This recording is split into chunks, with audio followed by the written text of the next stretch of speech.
"Mark, we're restructuring. Your role no longer exists," my boss muttered, avoiding eye contact. "Please clear your station by 5. I'm Mark Davis. I'm 54. Up until that Monday, I was Senior Systems Analyst at Meridian Technologies in Columbus, Ohio. 17 years I'd given that place, building networks from scratch, restoring corrupted databases, guiding every transition from dial-up to full-scale cloud systems. CEOs rotated through the years like seasons. I stayed. I trained fresh grads, repaired what others couldn't, worked late nights without ever being asked. Promotions passed me by. So did recognition. But I didn't care, until that moment, when Daniel summoned me into his office, and Vanessa from HR was already there, I knew. The writing had been on the wall for weeks. I didn't protest, just nodded. "Understood," I said. One breath, one look. Then I walked out, silent, steady. Back at my desk, I watched younger employees glance my way, then quickly looked down at their screens. News travels fast. Most of them were coders I'd trained myself, good kids, but they had no idea what was actually built into our systems, or how the older architecture worked. None of them could navigate the custom software I'd written, or the admin credentials buried 3 layers deep in every system. I began packing my personal items.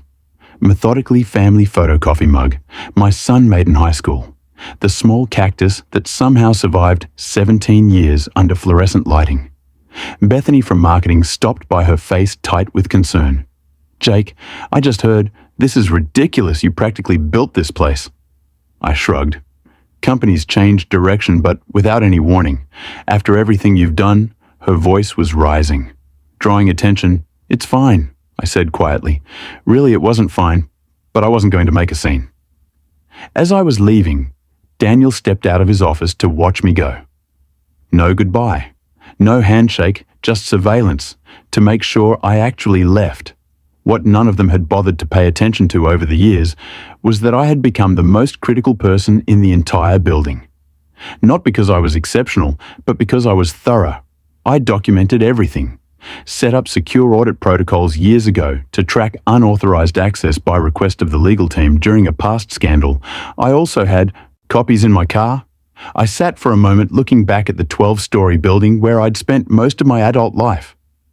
The security badge I'd just surrendered had been renewed 16 times. I started the engine and drove home. They had no idea Wednesday would be fun. I'd been with Meridian since it was just 2 floors. In a business park, started when my daughter Olivia was in kindergarten. Now she was finishing grad school. The company grew and I grew with it, turned down offers from competitors. Because loyalty mattered to me, my wife Andrea used to joke that the servers were my second family. She wasn't entirely wrong. I knew every system, every workaround, every backdoor solution to problems.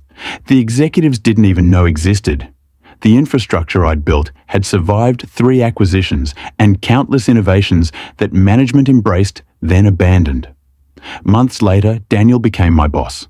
5 years ago, young MBA type who called our department IT Resources instead of people.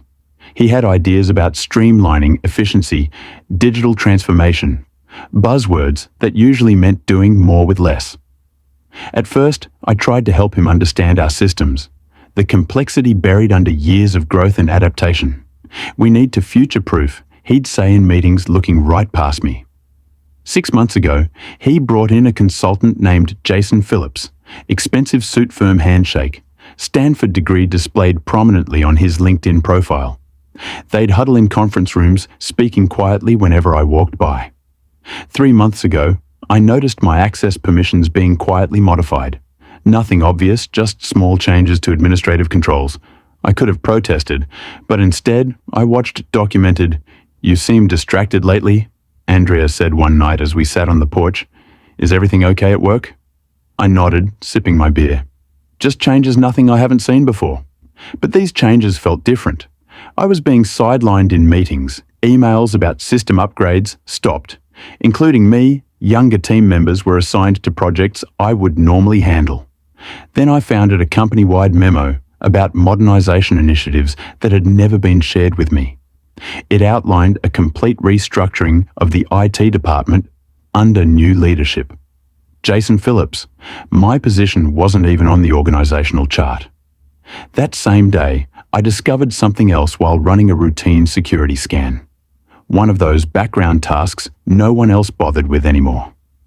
I noticed unusual patterns in our financial software. Regular transfers to a vendor I didn't recognize. Apex Solutions Group. A quick search showed it was registered just last year with a business address that led to a UPS store.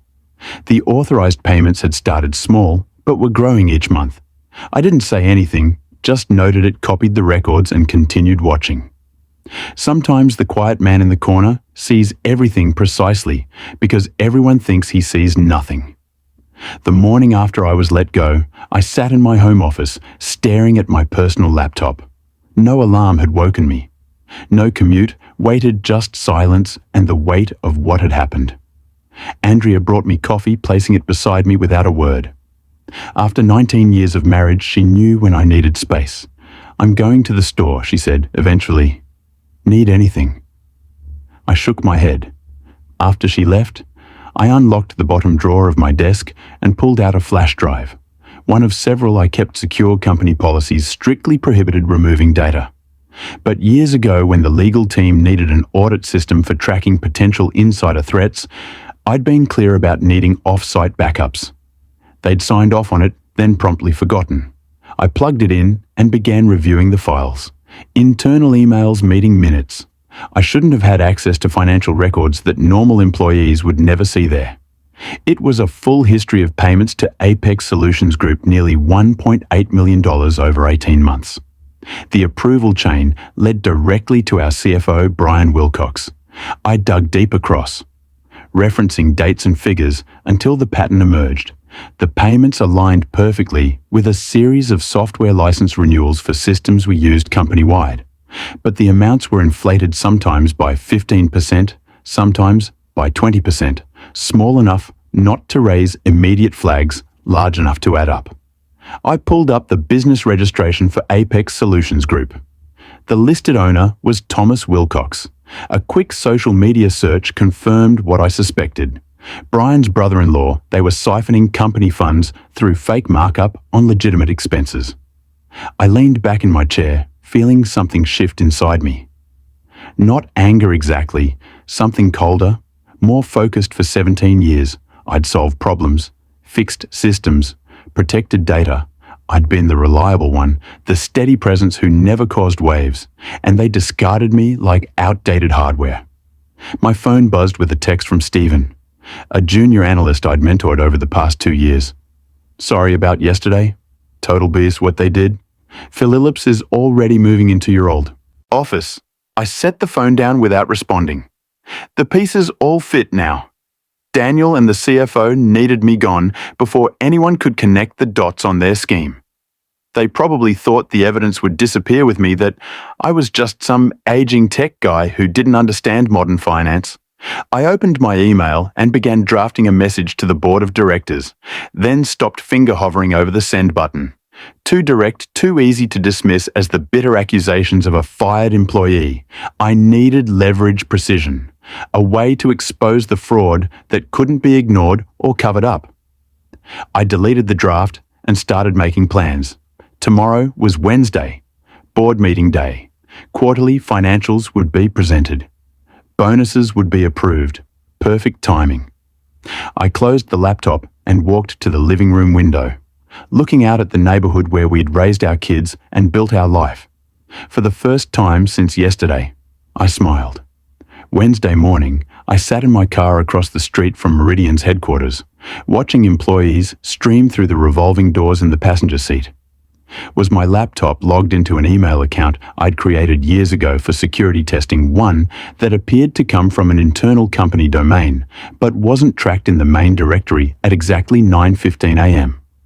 I sent my first move an email to Daniel with the subject line, "Financial irregularities, urgent review needed," and a basic summary of what I'd found regarding the Apex payments. I included just enough detail to be credible, but kept the brother-in-law connection out of it. If Daniel was involved, he'd panic. If he wasn't, he'd investigate either way. I'd learned something by 9:45. My phone rang Daniel's number. I let it go to voicemail. His message was, Mark, we need to discuss your email. Immediately, call me back. I didn't. Instead, I drove to a coffee shop, set up my laptop, and waited at 10:30. Another email appeared. This one from Vanessa in HR. Mr. Wilson, we've received concerning communication from you that potentially violates your separation agreement. Please cease all contact with Meridian employees and remember your confidentiality obligations. Any further communications may result in legal action. So that's how they were playing it. Threaten, dismiss, isolate. I hadn't signed any separation agreement at noon. I drove to my bank and accessed my safe deposit box. Inside was another backup, older but with critical information I hadn't included on my regular drives. Among the files were original security protocols I designed, including documentation of who had access to what systems and when changes were made. According to these records, Brian Wilcox had personally requested expanded access to the financial approval systems 18 months ago. Right when the Apex payments began back home, I found 3 more missed calls: Daniel, Vanessa, and now Jason Phillips. I hadn't expected him to get involved so quickly. Interesting, I checked my personal email to find a message from Stephen marked urgent. He wrote, Mark, there's panic on every floor. Rumors are flying. They think you've uncovered something serious. He mentioned restricted access, team confusion, and top-level agitation. Someone clearly wanted to bury everything before questions got louder. I could almost see the panic in their strategy. Quick, loud, and desperate poor kid caught in the crossfire. I sent a brief reply.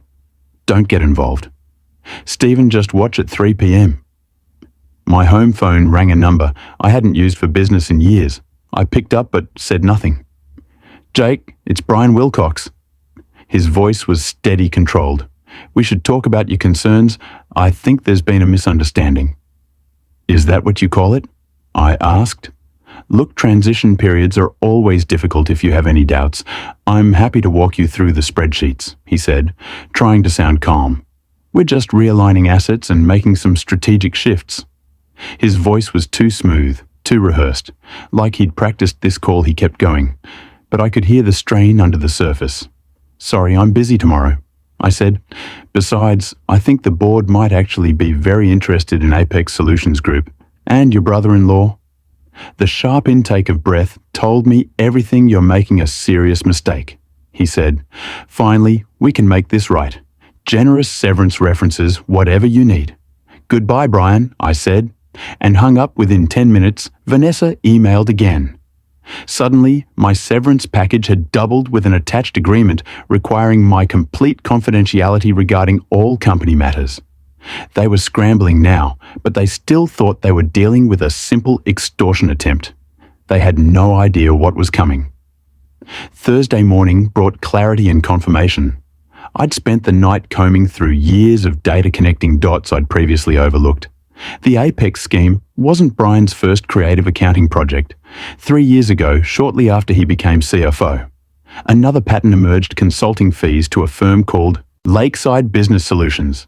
Different name, same game. Inflated invoices for services partially or never rendered. I traced the registration for Lakeside. This one led to Patricia Wilcox, Brian's wife. The woman was apparently CEO of a company that had no website, no employees, and a virtual office address. But the bigger revelation came when I dug into email archives. Daniel hadn't just been aware of these arrangements, he'd helped facilitate them in exchange. His department received budget increases while others faced cuts he'd been brought in. Specifically because the previous director had started asking questions about it. Expenditures, even Jason Phillips was connected. His consulting firm had been hired through an unusual process that bypassed normal procurement channels. His real role wasn't modernizing it. It was eliminating the one person who might notice the financial patterns. The scheme was elegant in its simplicity. Create legitimate-seeming vendors, approve inflated payments, and split the difference since actual services were being provided. Just at marked-up rates, Auditors scanning for completely fraudulent charges would miss it over 3 years. They diverted nearly 4.3 million. I gathered everything into a comprehensive report spreadsheets showing the pattern of increases, business registrations, linking the companies to Brian's family email exchanges, showing Daniel's knowledge and participation. Then I did something they wouldn't expect. I contacted Robert Chen, a board member I'd worked with years ago during a security implementation. He was semi-retired now, but still attended quarterly meetings. "Mark Davis," he said, answering on the second ring. "Long time heard you left Meridian." "Not by choice," I replied. "Robert, I need 15 minutes of your time." "It's important silence then. This about why Brian and Daniel have been huddled together." Looking stressed. "Board meeting was tense yesterday." Probably he chuckled. "Always figured you knew where the bodies were buried. Where can we meet an hour later?" We sat in a park 3 miles from headquarters. I handed him a sealed envelope containing a printed summary and a flash drive. That's everything I said: dates, amounts, connections. I'm not looking for my job back. I'm not looking for money. I just want the right people to know. Robert studied me. "Why come to me? Because you actually read audit reports. I've watched you in meetings. You ask questions." He nodded slowly. "There's an emergency board session tomorrow. Finance committee review. Convenient timing." "Mark," he said, pocketing the envelope, "if this checks out, there will be serious consequences. I'm counting on it." As I walked back to my car, my phone buzzed with a text from Andrea. "Someone named Jason Phillips came by the house, looking for you. Said he had documents for you to review." I asked if he left a message. He didn't. Just said he'd be back. I could sense the panic rising on their side. They were trying to keep control, but things were unraveling for you. Said it was urgent. I told him you were out. They were getting desperate. Good that afternoon, I received job offers from 2 competing firms, both for positions well above my previous role, both offering substantial signing bonuses. Word had gotten around about my sudden availability. I ignored them for now. This wasn't about finding another job. It was about finishing what they had started that night, using credentials that should have been revoked but weren't sloppy. It transitioned, Jason. I accessed the company's email server one last time and scheduled a message to be delivered to every board member at 8 a.m. tomorrow, before you approve. Q2 bonuses read this. Attached was my full report. Friday morning dawned clear and bright. I sat on my porch with coffee, watching the neighborhood wake up. No alarm clock, no commute, just waiting at precisely 8 a.m. My scheduled email delivered its payload to the board members by 8:17. My phone began to ring numbers I didn't recognize. Likely board members, assistants, scrambling to reach me. I let them all go to voicemail at 9 a.m. The emergency finance committee meeting would begin. Robert Chen would be there with my documentation in hand, watching reactions as my email was discovered and discussed. At 9:32, Stephen texted, "Police are here. Will Cox and Daniel being questioned in conference rooms." Phillips looking sick. "What did you do?" I didn't respond. The wheels were turning exactly as I'd anticipated by 10 a.m. Meridian's general counsel called. Unlike the others, I answered this one. "Mr. Davis, this is Patricia Graves from Legal. We need you to come in immediately to discuss information you've provided to the board." "I'm available by phone," I replied. "This really requires an in-person discussion." "No, it doesn't," I interrupted calmly. "Everything I know is in that report. Everything I have is already backed up in multiple secure locations. If anything happens to me or my family, additional copies go to the SEC IRS and 3 news outlets." Silence. "Mr. Davis," she finally said, her voice carefully measured, "the board is taking this extremely seriously. They've already placed several executives on administrative leave pending investigation. They would appreciate your cooperation. I've cooperated fully by providing complete documentation. My part is done." After she hung up, I drove to a diner 20 miles outside Columbus. No sense being easily found today. Over lunch, news began breaking on local business sites. Meridian Technologies, executives under investigation for financial irregularities. No names yet, but that would come at 2 p.m. Robert Chen called. "It's a bloodbath," he said. Without preamble, Brian confessed. Once we confronted him with your evidence trying to cut a deal blaming Daniel for pressuring him. Daniel's denying everything, and Phillips claims he was just a consultant who had no knowledge of financial matters. Board isn't buying it. We've suspended all three, pending further investigation. The money forensic accountants are coming in Monday. Early estimates suggest at least $4.5 million, diverted over 3 years, maybe more. I nodded to myself. I'd been close to the board. Wants to talk to you. Robert continued about coming back. Not just to your old position, they're creating a new Chief Security Officer role, reporting directly to the board. I'd anticipated this possibility, but still found myself surprised. I'll think about it, I said that evening. I told Andrea everything. She listened without interrupting. Then asked, "What do you want to do?" Good question. The revenge part was complete. The people who'd pushed me out were themselves being pushed out, likely facing criminal charges. Justice had been served cold and precise, but returning to Meridian meant walking back into the place that had discarded me after 17 years of service. Could I do that? Did I want to? I need time to decide, I said. Finally, later that night, I opened my laptop one last time and posted a single message to my otherwise dormant LinkedIn profile. Never burn bridges, just let them collapse under the weight of their own greed. Within minutes, former colleagues began reaching out. Word was spreading the quiet systems guy had brought down 3 executives without raising his voice by Monday. Everyone would know exactly who they'd underestimated Monday morning. I walked into Meridian's headquarters, wearing a suit I hadn't needed in years. The security guard did a double take, then quickly printed me a visitor badge. "Welcome back, Mr. Davis," he said, with newfound respect. The elevator ride to the executive floor was quiet. I'd never had reason to visit this level before. Now I was expected in the boardroom. 10 board members sat around a polished table. Robert Chen nodded slightly as I entered. The interim CEO previously. The COO looked uncomfortable. "Mr. Davis," she began, "thank you for coming. The situation you've brought to light is unprecedented." I remained silent. "The full extent of the fraud appears worse than initially reported," she continued. "The forensic team has identified nearly $5.2 million in diverted funds. Criminal charges are being prepared." Still, I waited. Robert cleared his throat. "Mark, the board has unanimously voted to create a new executive position, Chief Information Officer with strategic oversight and unrestricted access. We believe your expertise is crucial in restoring internal trust. You'll report directly to us, bypassing the traditional executive chain. It's a critical step, and we hope you'll accept it. Security Officer full. Executive privileges reporting structure directly to the board.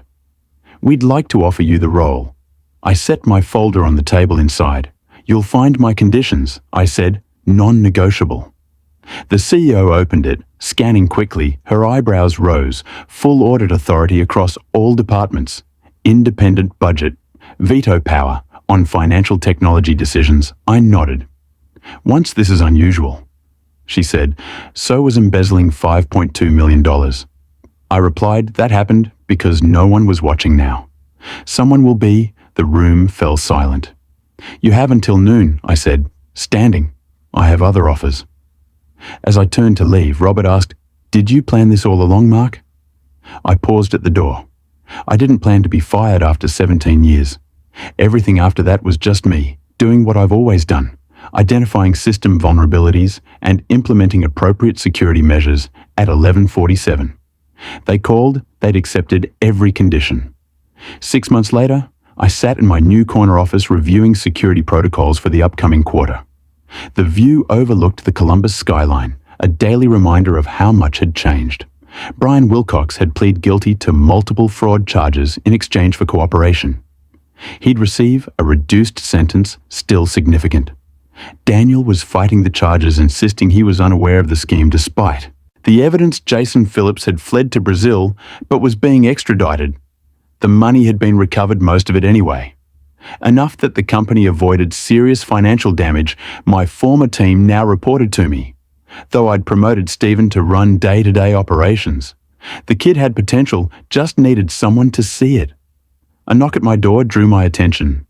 Andrea stood there smiling. "Ready for lunch?" she asked. I nodded, grabbing my jacket as we walked through the IT department conversations. Quieted briefly, not from fear, but respect. These people knew what had happened.